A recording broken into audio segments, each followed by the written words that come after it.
ঢাকাবাসী এবং সাথে সারা বাংলাদেশের এবং ইভেন প্রবাসীদের বাংলা নববর্ষের শুভেচ্ছা।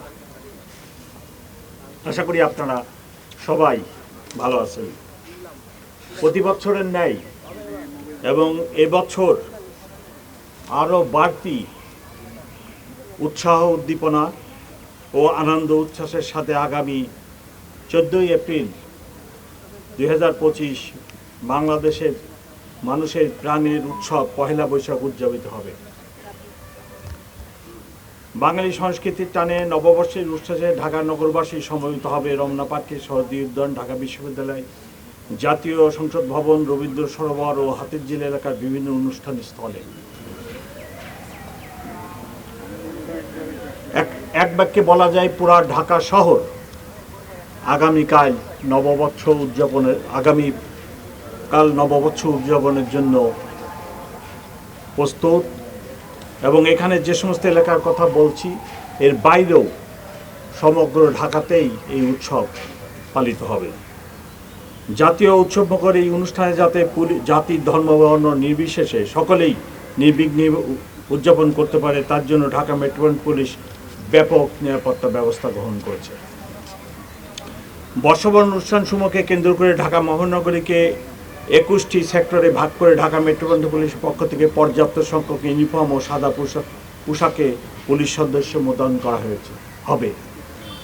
গুরুত্বপূর্ণ অনুষ্ঠানস্থল ড্র্যাগ স্কোয়াড দ্বারা সুইপিং করা হবে। রমনা পার্ক, শরৎ উদ্যান, ঢাকা বিশ্ববিদ্যালয় ঘিরে মোট 21টি স্থানে ব্যারিকেড স্থাপন থাকবে। প্রতি অনুষ্ঠানস্থলের প্রবেশ গেটে আর্চওয়ে ও হ্যান্ড মেটাল ডিটেক্টর দিয়ে তল্লাশির ব্যবস্থা করা হবে। অনুষ্ঠানস্থল ও শোভাযাত্রার রুটসমূহ সিসি ক্যামেরা দ্বারা, স্টিল ক্যামেরা, ভিডিও ক্যামেরা ও ড্রোন ক্যামেরা দ্বারা সার্বক্ষণিক মনিটরিং করা হবে। অনুষ্ঠানস্থলের চারপাশে ও শোভাযাত্রার রোডে পর্যাপ্ত পরিমাণ পিকেট, ফুড, পেট্রোল ও লাইনিং ব্যবস্থা থাকবে। ডিবি, সিটিটিসি পর্যাপ্ত সোয়াট সংখ্যক পুলিশ সদস্যগণ সাদা পোশাকে মোতায়েন থাকবে। ইফটিজিং, ছিনতাই, অপহরণ প্রতিরোধে সাদা পোশাকে পুলিশ দল মোতায়েন থাকবে। রমনা পার্ক, শরৎ উদ্যানের অভ্যন্তরে লস্ট অ্যান্ড ফাউন্ড সেন্টার স্থাপন করা হয়েছে, সেখানে মাইকিং ব্যবস্থা থাকবে। গোয়েন্দা নজরদারি বৃদ্ধি ও সাইবার পেট্রোল সহ নববর্ষ কেন্দ্রিক অপপ্রচার রোধে সামাজিক যোগাযোগ মাধ্যমে যে কোনো অপতৎপরতা মনিটরিং করা হচ্ছে। সম্মানিত নগরবাসীগণ, আপনাদের নিরাপত্তার স্বার্থে তল্লাশি কাজে আইনশৃঙ্খলা রক্ষা বাহিনীর সদস্য সহায়তা কামনা করি। অনুষ্ঠানস্থলে কোনো প্রকার মুখোশ, ব্যাগ, ধারালো বস্তু ও দাহ্য পদার্থ নিয়ে না আসার জন্য অনুরোধ করছি। নির্ধারিত সময়ের মধ্যে অনুষ্ঠান শেষ করতে হবে এবং অনুষ্ঠানস্থল ত্যাগ করতে হবে। কোনো ধরনের ফানুস, আতশবাজি ফোটানো যাবে না এবং শব্দ দূষণ হয় এরকম কোনো বাঁশি ব্যবহার করা যাবে না।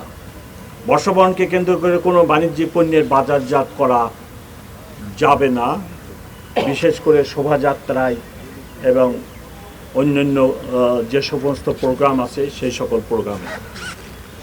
রমনা বটমূলে ছায়ানটের অনুষ্ঠান সকালে শুরু হবে এবং তাদের দ্বারা নির্ধারিত সময়ে শেষ হবে। উক্ত অনুষ্ঠানে 3টি গেট দিয়ে কেবল প্রবেশ করা যাবে। অনুষ্ঠান থেকে কেবল বের হওয়ার জন্য 2টি গেট ব্যবহার করা যাবে।